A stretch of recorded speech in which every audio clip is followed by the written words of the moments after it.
Bon, bah, ce matin, quand je me suis levée, je suis allée faire mes petites affaires, j'ai filmé et en rentrant, tout à l'heure pour, éditer la vidéo, faire le montage, ben, j'ai tout supprimé. Voilà, dommage. Donc je vais faire une vidéo sur Renaud, hein, plutôt, puisque je sais que vous êtes nombreux à vous poser des questions sur lui, j'ai envie d'y répondre. Maintenant, il est en train de dormir, donc je sais pas si s'il va être, accepté, mais on va voir si j'arrive à uploader la vidéo ce soir. Si vous l'avez en ligne, c'est qu'il était d'accord. Il refuse d'être filmé, mais je pense que ce qu'il fait, ça le dérange pas. De toute façon, c'est pas personnel. Alors, voilà, quand il travaille, il est ici, dans son studio. Et voilà, il est là, derrière ses écrans, et il fait de la musique, hein. Après, je peux rien dire de plus, parce que je sais pas comment le processus se fait, j'en sais rien du tout. Pour moi, il y a rien, et puis après, il y a un son, voilà. Mais c'est bien plus complexe que ça. Donc voilà, c'est ce qu'il fait, c'est son travail à temps plein. Et il est compétent évidemment, puisque de vivre vraiment de sa musique en France, et même dans beaucoup de pays, mais en particulier en France, la majorité des gens qui sont dans la musique vivent pas du tout de ça. En général, ils ont un travail à côté. Donc Renaud, ça fait une dizaine d'années qu'il est à son compte et qu'il vit à 100% de sa musique. Pas tout. Tu pues trop de la truffe. T'es trop près. Il y a un relent là. Et donc Renaud, voilà, dès qu'il se lance il fait partie de ces gens et il adore apprendre des nouvelles choses, donc il essaie de faire pas mal de choses, d'être compétent sur pas mal de sujets. Et donc il est en perpétuel apprentissage, ce qui est bien. C'est très intéressant d'être avec quelqu'un comme ça, qui a tout le temps envie d'apprendre de nouvelles choses, c'est motivant pour soi. Et juste pour vous montrer le bureau, vous voyez ce bureau ici, c'est une seule pièce hein, qu'on a jusque là. Là, le meuble blanc autour des racks, c'est le bureau aussi. Là aussi. Et c'est lui qui l'a fabriqué, ce bureau. Alors le bois est très joli, hein. Si on regarde en dessous, on voit les boomers et on voit que le meuble, en fait, est maintenu par les emplacements des racks au-dessus. Voilà. Donc, très beau boulot, Renaud. Il cherchait un bureau pour son matériel de studio, parce qu'il faut quand même un grand bureau. Et le truc, c'est que dans le commerce, il trouvait des trucs à 3500 €, mais qui étaient beaucoup plus fins que ça, donc beaucoup moins solides. Il lui fallait quelque chose de solide. Maintenant, on va passer aux autres choses qu'il a faites dans la maison. Cette table, c'est le tout premier meuble qu'il m'a fabriqué. Je voulais une table comme ça, donc il me l'a faite. Voilà, les pieds. Elle est un peu abîmée maintenant, elle a 7 ou 8 ans quand même. Mais bon, elle est trop belle, je l'adore. Et puis, personne n'a la même, puisque c'est Renaud qui l'a faite. On a aussi un meuble télé qui va avec, mais il est dans la chambre d'amis où dort Renaud. Le meuble ici pour l'ordinateur du salon, c'est lui qui l'a fait. Voilà le meuble, hein, comment il tient. Et il fait tout 100% avec des matériaux voilà, le moins cher possible. Il a fait aussi ce bar, comme vous pouvez voir, qui est assorti au meuble pour l'écran. Voilà. Je dis meuble pour l'écran parce qu'on n'a pas la télévision, on a un ordinateur branché sur l'écran du salon, on ne regarde pas la télé. Il m'a fait cette bibliothèque aussi, une petite bibliothèque pour que je puisse poser mes livres. Voilà. Qui est pratique parce qu'elle n'est pas fixée nulle part, donc en fait on a juste à dévisser ici en haut et on peut retirer la bibliothèque. Ça c'est super bien. Il a fait aussi le plafond là, donc je sais pas comment on dit, pour avoir la lumière en déporté de façon à ce que ça ne nous casse pas les yeux. Il a refait donc tout le plafond du salon. Il a fait un deuxième ici. Voilà. Il a monté le poêle à bois évidemment, avec le carrelage derrière. Ceci est le tout premier tableau qu'il a peint. Avec les peintures de notre chambre, la peinture murale de notre chambre. Voilà. À la truelle et à la brosse à dents aussi. Il est balèze. Celui-là, c'est son deuxième tableau. Celui-ci, qui est énorme et qui n'a jamais été terminé d'ailleurs. Il y a au moins une dizaine de couches, voire je crois qu'il doit y avoir 3 ou 4 tableaux là-dessous. Et il l'a jamais terminé. Et on l'a accroché là parce qu'on savait pas où le mettre, il était trop gros. Il a fait celui-ci qui est mon préféré.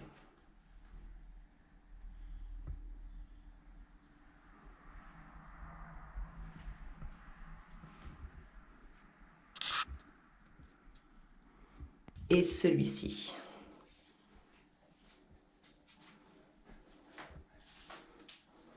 Ensuite, bah, il savait pas faire, mais il a fait la salle de bain. C'était la toute première fois où il faisait de la plomberie, vraiment de prise de tête.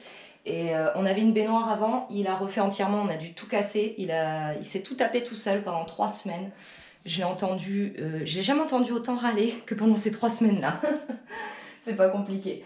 Et donc la baignoire s'est mise à fuir. Et comme il a fallu casser le bord de la baignoire puisqu'il n'y avait pas de trappe d'accès pour voir, de toute façon il aurait fallu tout détruire. On a tout enlevé et Renaud a fait cette douche. Donc voilà, ça fait quand même une grande douche. Du coup il a dû faire une marche pour qu'on puisse rajouter les grosses plaques.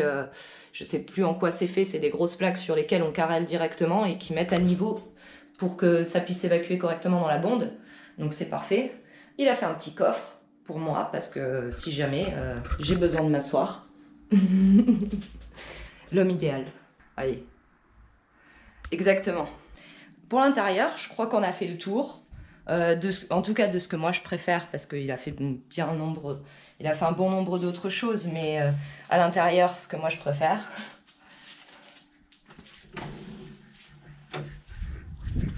Et maintenant, on va passer à dehors. Qu'est-ce qu'il a fait dehors? Je précise que la majorité de tout ce qu'il a fait, il l'avait jamais fait. Hein. C'est comme ça. Hein. C'est simple, Renaud, pour vous raconter une petite anecdote. Il avait une mobilette quand il avait 14 ans et il s'est ramené avec une mob et ses parents ils lui ont dit « Ah non !» puisqu'ils ne voulaient pas qu'il ait un 2 roues.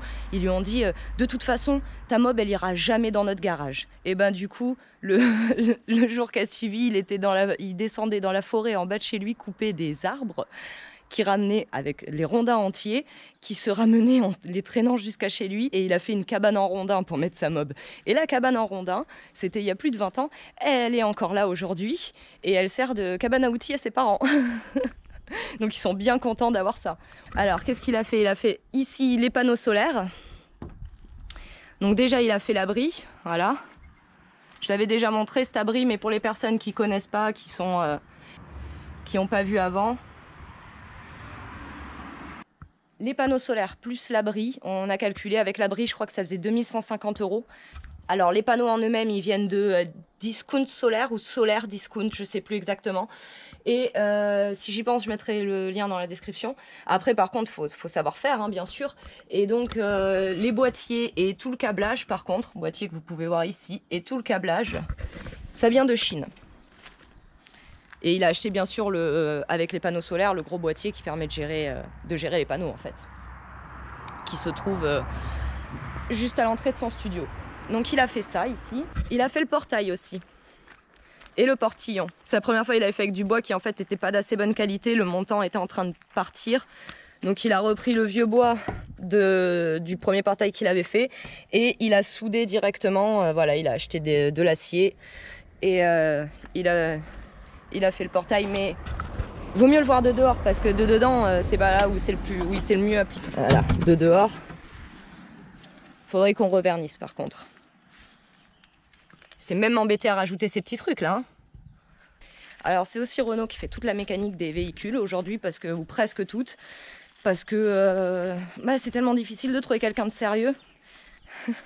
C'est clair.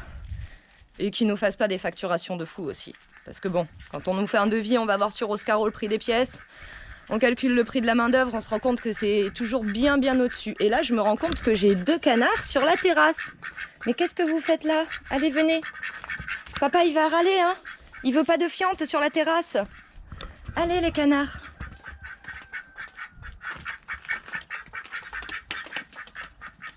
Avant que ça fiente. Voilà. Allez. Non, pas par là, là, voilà. Ensuite, il a fait aussi 7 pergolas. Voilà. Et puis quand il fait une pergola, il faut que ce soit du solide, quoi. Hein. Regardez la largeur des poteaux. Il a fait la terrasse, évidemment. Avant, c'était des pavés autobloquants partout. Donc il a rajouté des dalles par-dessus. Ici aussi, la terrasse en bois. Il a fait les bains de soleil. Il en a aussi cassé un. Cette terrasse-là aussi, il l'a posée, et le bois autour de la piscine aussi. Et on a... Ce serait pas un mulot qui nage là? Ah, on a un bébé mulot dans la piscine. Regardez-le. Je vais le sortir. Elle est où l'épuisette? Oh, j'ai plus de batterie en plus. Elle est où l'épuisette?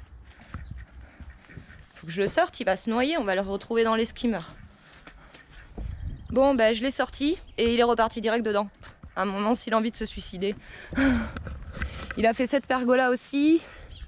Bon, la terrasse, ça c'était du vieux bois en pin, donc ça a tout bougé de partout. C'est vraiment, voilà, rien à voir. Là, c'est du tech. Je précise que c'est une terrasse qu'il a trouvée d'occasion, vraiment une bonne affaire. Je crois qu'il en a eu pour 150 € ou 120 €. Voilà, une bonne affaire. Bien sûr, il a construit le poulailler. Il a construit cette serre.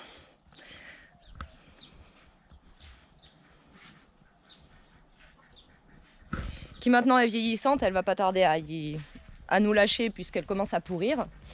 Je crois que c'est à peu près tout.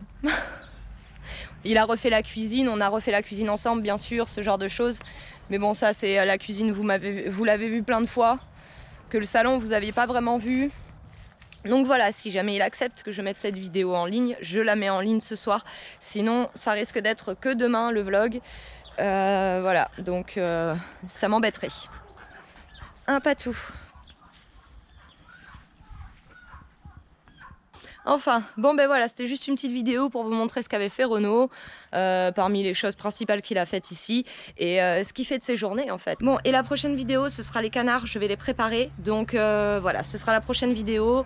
Il y aura une vidéo, celle qui sortira sur YouTube, qui sera censurée, puisqu'on ne peut pas mettre tout sur YouTube au risque de se faire sauter la chaîne. Et il y aura une vidéo qui sera non censurée sur Patreon. Voilà, comme ça, sur Patreon, comme c'est en privé, il n'y a aucun risque. Voilà, donc juste, si vous pouvez pas voir la prochaine vidéo, ne la regardez pas. Je vais mettre une indication quand même sur le titre, vous le saurez. Mais voilà, si vous vous sentez pas capable, ne la regardez pas, zappez cette vidéo.